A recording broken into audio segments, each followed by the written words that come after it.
ขอขอบอกขอบใจที่พี่น้องอายังเส้นในการยอประชุมนมัสการสรรเสริญพระเจ้าผู้ยิ่งใหญ่สูงสุดดีพระเจ้าบนดุสังสวรรค์สังพระนิโรธเมื่อพระเยซูเมื่อพระเจ้าที่ยิ่งใหญ่ที่สุดและยัดพระมีพระเยซูนี่กันดาสวรรค์และยัดพระคนที่เชื่อยืมคนตัวมุมโลกีผมไม่เชื่อเลยเรื่องยัดพระคนนี้ขอบคุณพระเจ้ามุสลิมขอต้อนรับพี่น้องโดยยืมคนยอเมียนภาวะมาฮลอสโรของพระเจ้าเราโยพอมคริสเตียนที่อากาบาตนู่นที่สำคัญที่สุดหนึ่งอิสลามวันคล้ายวันเกิดของพระเยซูคริสต์และอันที่สองเองก็เฉลิมฉลองวันขึ้นพระชนม์ของพระเยซูคริสต์คือเป็นสิ่งสำคัญที่สุดที่จะเป็นอย่างเพื่อนและทุกคริสตจักรทั่วมุมโลกยืมสร้างยืมภาษา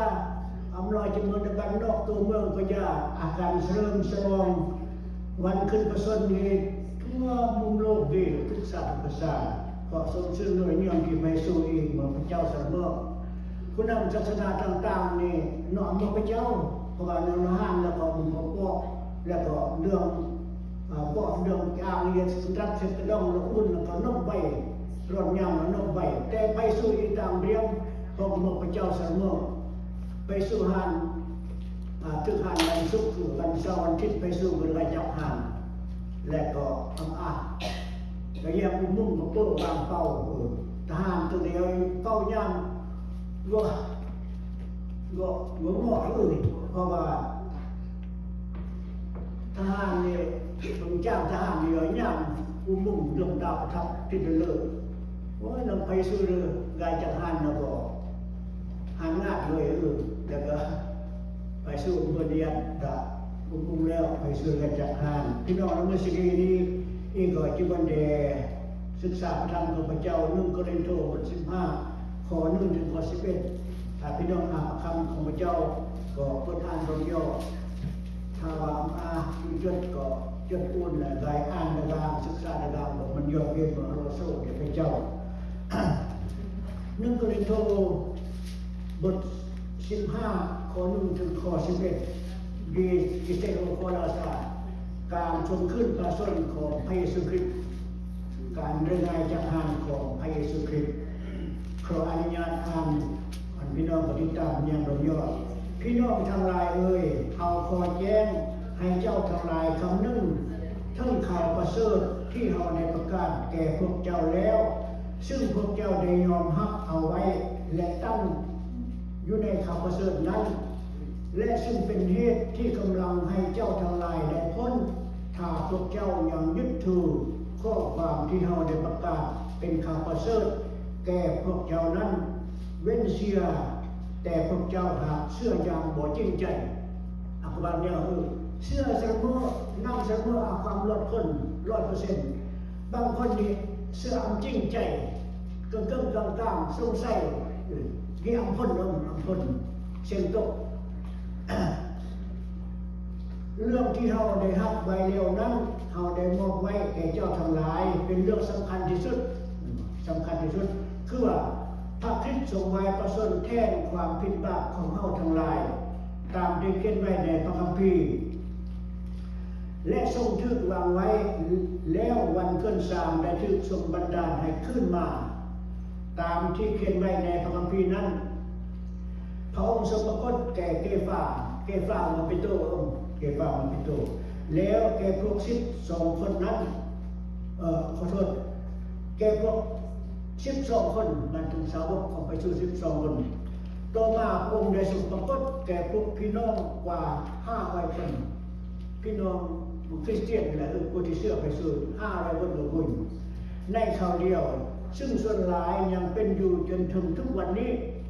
แต่บางคนก็ล่วงลับไปแล้วตอนนั้นที่พระองค์ได้ทรงปรากฏแก่ยาโคโบน้องชายของพระเยซู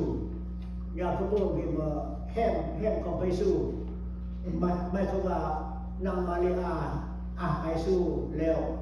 หลังจากนี้โยเซฟมาอายันรำเยอะก็ก่อนก็บอก3-4 คนจึงรอ3 คนจึงขึ้นไม่คนยาโคโบนี่ก็เมื่อคนที่ทรงอำจุเสื้อพระเยซูและจุดต่อต้านพระเยซู ยามไปสู้ยัดนี่คือคนเราสาวไปสู้เข่งศาสนาแล้วนี่ทำเชื่อแต่ว่าเราจะไปสู้กันจับหันลูกเชื่อในเสมอแต่ในเสมอตอนนั้นพระองค์ได้ทรงปรากฏแก่ยาโคโบแล้วอาคาสาวกทั้งหมดภายหลังที่สุดพระองค์ได้ทรงปรากฏแก่เฮาผู้เป็นเหมือนลูกที่เกิดผิดยามแปลว่าปรากฏแก่เรียงเลยแล้วไปสู่ปรากฏต่อโปโลก็นี่เรียงมันเกิดผิดยามธรรมดามันก่อนเก่าเอื้อนเลยเกิดที่ว่า12เอื้อนอ่านแบบนี้นะแบบสามคนที่เรียนเพราะว่าเขาเป็นผู้น้อยที่สุดในพวกอาคาสาวกและบ่สมควรที่ได้ชื่อว่าเป็นอาคาสาวกที่มันเป็นตัวเราเมื่อพวกเราขอโทษเพราะว่าเฮาในกฎที่คมเห็นที่จักของพระเจ้าเราแสดงคมเห็นที่จักของพระเจ้าเมื่อในเราเสมอแต่ว่าที่เราเป็นอยู่อย่างนี้ก็เนื่องด้วยพระคุณของพระเจ้าและพระคุณของพระองค์ที่ได้ทรงประทานแก่เรานั้นก็บ่ได้ให้ประโยชน์แต่แทนที่จะเป็นดังนั้นเราได้เหตุการณ์นักหน่วงลื่นกว่าเขาทั้งหมดอีกอาคาสาวก12คนนี้ก็อำจังเรียกนำโปโลเยอะก็จังเรียกนักลื่นเรียงถึงดูพวกบึงคอมเมนต์ต่างๆบึงที่ผ่านแต่ก็อดทนเพื่อไปสู่แต่ที่แทนที่เป็นดังนั้นเราได้เหตุการณ์นักหน่วงลื่นกว่าเขาทั้งหมดอีกบ่ใช่เฮาเองที่เฮ็ดแต่เป็นพระคุณของพระเจ้าซึ่งสถิตอยู่นำเฮาที่เฮ็ดเหตุฉะนั้นถึงว่าแม่นเฮาหรือเขาก็ดีเฮาทั้งหลายก็ได้ประกาศอย่างที่กล่าวมานั้นและเจ้าทั้งหลายก็ได้เชื่ออย่างนั้นจึงอาคาสาวก12คนประกาศวิญญาณจึงมาโปโลประกาศวิญญาณจึงมาเมื่อประกาศวิญญาณเมื่อประกาศข้าพเจ้าเป็นหน่วยและนี่ก็เชื่อข้าพเจ้าอย่างประกาศเป็นหน่วยที่มันเป็นอื่นขออนุญาตขออธิบายอย่างอื่นนักคริสต์จักรเมืองโครินโตบางคนปฏิเสธอำยอมเชื่อซะงวนหานยอเลี้ยวจะได้จับหานในอนาคตพระคัมภีร์สอนอาจารย์สอนเมื่อก็สอนจะคนที่เชื่อไปสู้จะได้จับหานบางคนน้อมเชื่อสาวหานเรื่องว่าจะได้จับหานนักคริสต์จักรเมืองโครินโตสงสัยวันนี้แต่ว่าในบทนึกกระโจบซึ่งหากีโปโลก็เบิดในจิมูลอันวินซาถ้าอำเชื่อสาการไถ่ของพระเยซูคริสต์จะได้อันผู้เชื่อหรือการจับความห่านในอนาคตก็มีความเชื่ออันสมบูรณ์มันบอกความเชื่อที่สมบูรณ์หมายความว่าไปสู่การจับห่านคริสเตียนที่อีโดยเฉพาะจะต้องเรื่องการจับห่านไปสู่ที่เรามีความเชื่อที่สมบูรณ์พี่น้องคำพูดที่โปโลประกาศนี่ก็เงินบริหารจากพระเจ้าโดยตรงเงินบริหารจากบุญเงินบุญนายมาคำพูดที่โปโลประกาศนี่บริหารจากไปสู่โดยตรง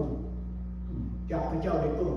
หลักการสอนของคำพูดนี้คือสอนอาสามเนี่ย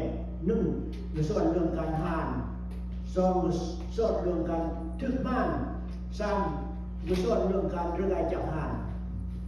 เกมเขาสำคัญที่สุดคือโปโลประกาศเราบางเราเรื่องการห้านการม่านการอะไรจะผ่านในไปสู่กมูจำนวนมากเมื่อในบุญไปสู่หลังจากไปสู่เรือจะผ่านยาโกโบโมแฮมเด็กไปสู่ก็บุญอาคาสวกเปโตก็บุญกมูอีกจำนวนก็มากก็บุญถ้าไม่พ้นไม่เมื่อต้องสงสัยก็ยังไม่บนกันนี้คือบนเรือบุญอยู่เลย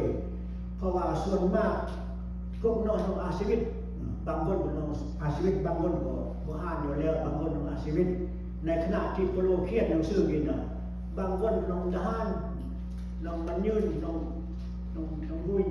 โปโลบางคนบ่อ่านอยู่แล้วในที่สุดไปสู่ก็ปรากฏแก่โปโลในระหว่างที่คือเดินทางเดินเมืองดามาเซเพื่อจะคอมเมนต์คริสเตียนเมืองดามาเซแต่ไปสู่กฎมุดตรีวอร์แสงของไปสู่นี่คือโดยเรียกเลื่อนมันปรีมัดคือผมได้ยินเลยตรูดเลยเงียบแล้วก็ไปสู่ก็เอซาโปโลเอ้ยโปโลตอบซาท านเอ้ยเมมเมื่อไปสู่ต่อโอ้พระเยซูยังไม่กำเพ็ญนี่แหละว่าไปสู่ต่อกับกริงวรโอ้เมื่อเยซูยังไม่กำเพ็ญนี่แหละฉะนั้นบโลกำเพ็ญคริสเตียนอ้างกำเพ็ญไปสู่ฉะนั้นนะบโลกนี่สอคริสเตียนอ้างสอไปสู่บึงผ่านคริสเตียนอ้างผ่านไปสู่นี่นะแบบนี้อีกสำคัญเลยพระเจ้ายังร้องไหมร้อยจึงคนเดียวฉะนั้นพระเจ้าจึงปรากฏไปสู่ปรากฏอยู่เบอร์ตามวารยอดเมืองดามาเซและก็บอกวายบุญบางเลยสร้างมือไปบนเมืองบางอมเมื่อยับมัดตลอดเลยแล้วก็พระเจ้าเราสร้างสรรค์ไม่ยอดเมืองดามาเซเนี่ยคริสเตียนไม่คนซึ่งอันนั้นเนี่ยจะรวนสำหรับเบลเป็นเยอะแล้วพระเจ้าปรากฏอยู่นานเนี่ยอีกอันนี้เนี่ยยังจะเอามีคนเสมอโปรยเจียวจะรอดเดี๋ยวไม่ขี้อันวนเพื่อก็ไม่ได้มือคนเลือกจะมือลบใส่พระเจ้าแล้วอันนั้นเนี่ยสะโปรยอีงอก็ได้โดยยอมคิดจับจีตุ๊กอียอเสกคุกก็ได้พระเจ้าลาสะอันมีงอเพื่ออะไรมือคนเลือกจันก็ลบใส่โอ้อย่างสุดคิดแล้วโปรยที่เยอะรถนี้เกิดอธิษฐานแล้วก็มันดำเนินการทุกประยักษ์เลยจะพูดบ้างเอ้ยเนื่อมเลยเนื่อมแหละตั้งแต่เวลานี้จนกับใจเลยกับใจกายหลับไส้พระเจ้าอย่างสุดขีดเลยโปรฉะนั้นเป็นอาการสงบแบบพิษธรรมดาเปรียบเหมือนเด็กน้อยที่เกิดพิษกำหนดเวลาเบี่ยงอาคาสงบเวลาไปสู่หน่วยชีวิตเนี่ยแต่ว่าโปโลกีอาคาสงบหลังจากไปสู่หานแล้วฉะนั้นแบบพิษธรรมดาแบบอากรพิษธรรมดาเรื่องอากรกับเงินเกิดแบบ10 เงิน12 เงินแบบนี้นะแบบพิษธรรมดาเรื่องวิชาเรื่องสมควรที่จะมาอาคาสงบเพราะเคยคงเห็นคือจับของพระเจ้าเรา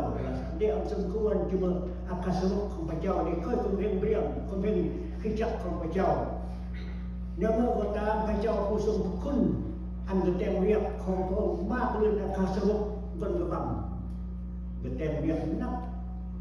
อาคาสงบยกประกาศตามประเทศยอดบุตรเหือยอดอันเมื่อยอดอุศบจะเป็นจะผ่านหรือว่าอดทน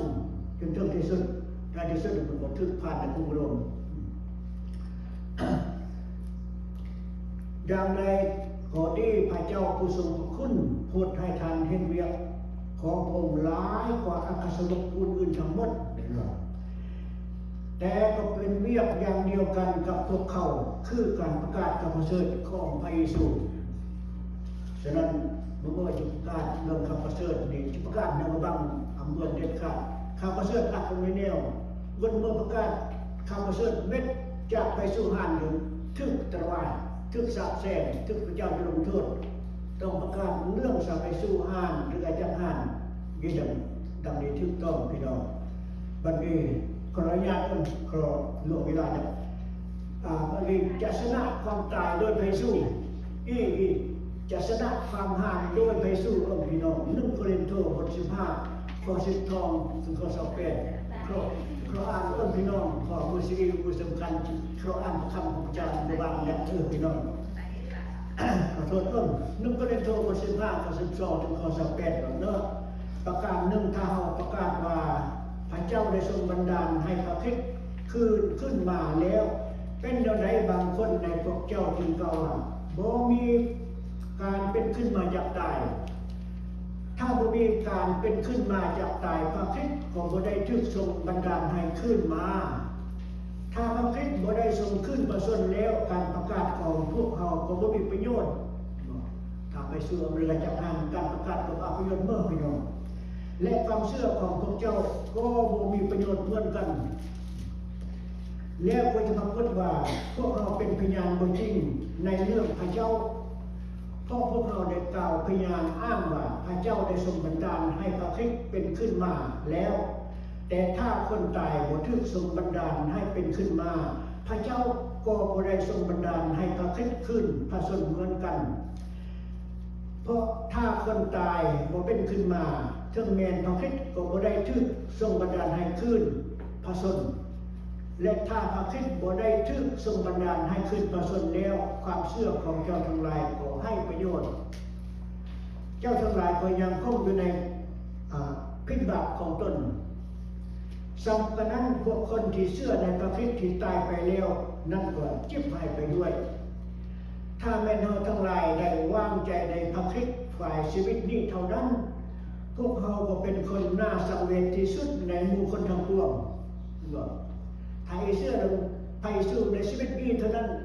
และก็อันแต่งดกสาวโลกทั้งหลายนี่เอกเมืองคนที่เลือกทั้งแน่ที่สุดเลือกเวทนาที่สุดแต่ที่จริงพระคริสต์ได้ถูกทรงบันดาลให้ขึ้นพระชนแล้วเมื่อเสมอแท้จริงพระคริสต์ได้ถูกทรงบันดาลให้ขึ้นพระชนแล้วและทรงเป็นคนแรกในพวกคนที่ล่วงลับไปแล้วนั้น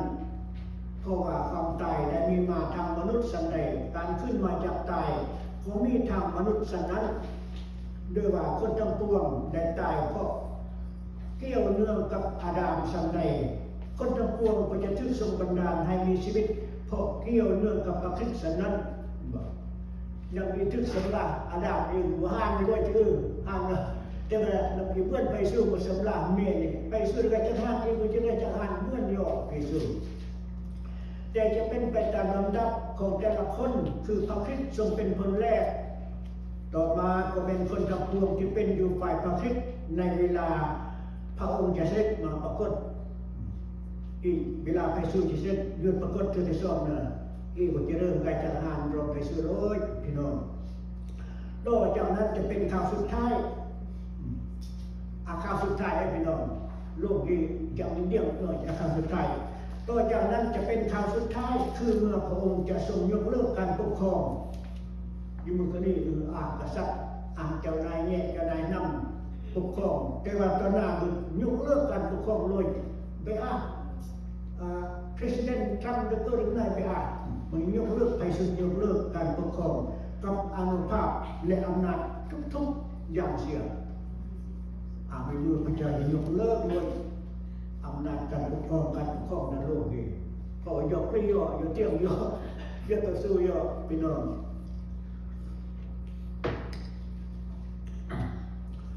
แล้วจะทรงมอบลาสัญญาไว้แก่พระเจ้าคือพระบิดายกเลิกห้วยแล้วก็มอบอาณาจักรอันเดียวพระเจ้าพระบิดาเป็นคนเพราะว่าจำเป็นองค์จะทรงเสวยราชอยู่ก่อนจนกว่าพระเจ้าจะทรงปราบศัตรูทั้งปวงให้อยู่ใต้ตีนของพระองค์เวลาที่ไปสู้กับน้องปกครองคริสตจักรน้องไปเลี้ยงมีแต่ว่าตอนหน้านี้ที่จะไปการปกครองในโลกนี้พระเจ้าเองจะเป็นผู้ปกครองศัตรูตัวสุดท้ายที่จะถูกยกเลิกเสียนั้นเป็นความตายความห่างกับศัตรูรุ่นอื่นเกิดในห่างแต่ว่าเอาไม่มือพระเจ้าที่ยกเลิกแบบการห่างในโลกนี้เหตุว่าพระเจ้าได้ทรงปราบสิ่งสารพัดลงใต้พระบาทของพระองค์แล้ว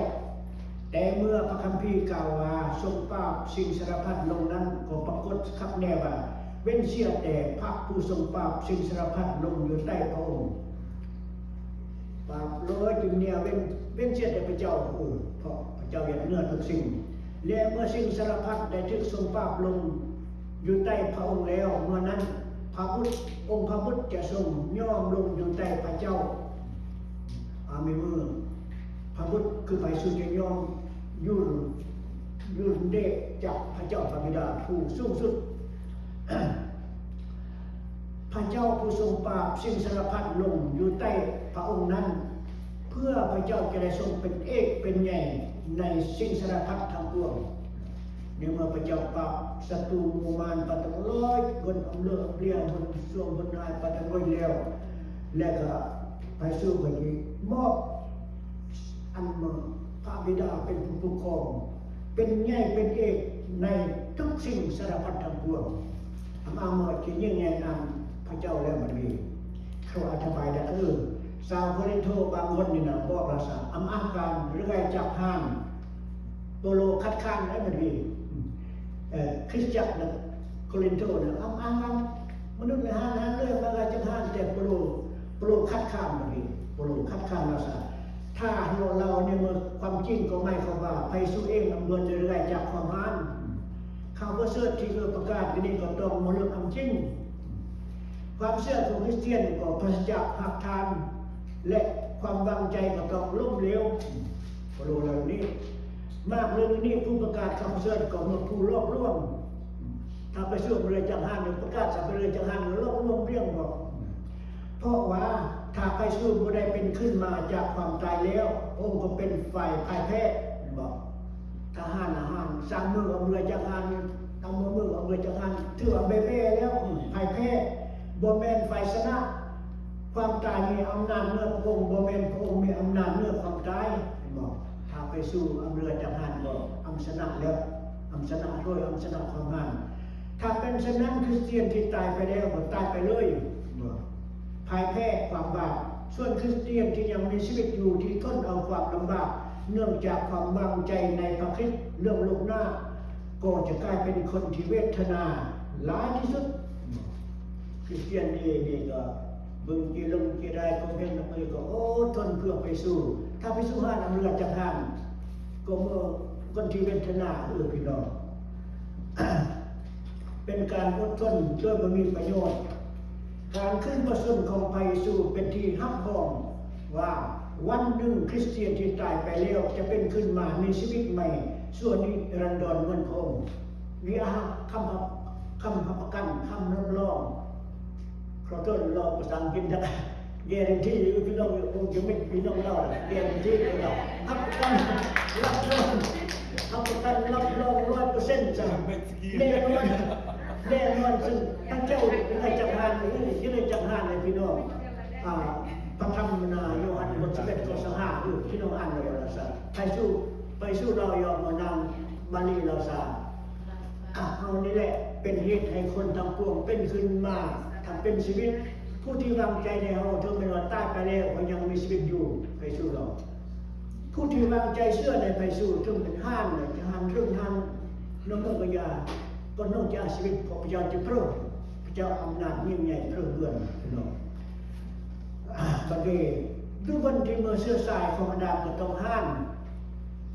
อีก100จุดเมื่อเสื้อสายของอาดามก็ต้องห้าน100จุดเท่าละห้านดูวันที่เมื่อเสื้อสายของพระคริสต์ก็ต้องเป็นขึ้นมาจากความตายดูวันที่เชื่อไปสู่ที่บุคคลของพระเจ้าห้านนู้นเดี๋ยวจะละจากความงานสิ่งนี้จะเกิดเวลาที่ไปสู่คริสเตียนกลับมาสู่โลก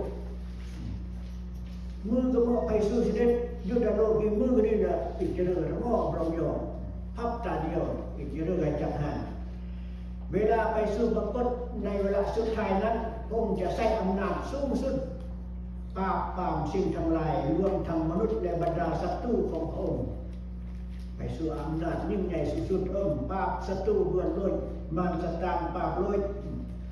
เมื่อทุกสิ่งอยู่ในอำนาจของพระองค์แล้วพระองค์จะมอบไว้แก่พระบิดาพระเจ้าได้ทรงให้ทุกสิ่งทุกอย่างอยู่ใต้ตีนของพระคริสต์ด้วยทุกสิ่งทุกอย่างตลอดเลยจึงว่านา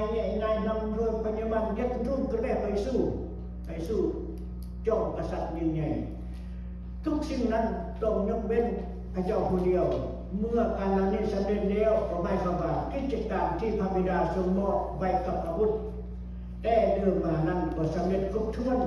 พระเจ้าจะเป็นเป็นใหญ่ปกครองทั้งหมดพระคำของพระเจ้าก็อย่างเรียบร้อย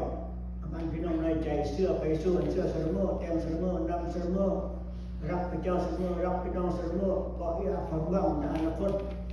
ที่จะยันตลอดที่ตลอดถึงว่าจะหานน้ำเมื่อตามพระเจ้าอีกจะคุ้มแก่เลือก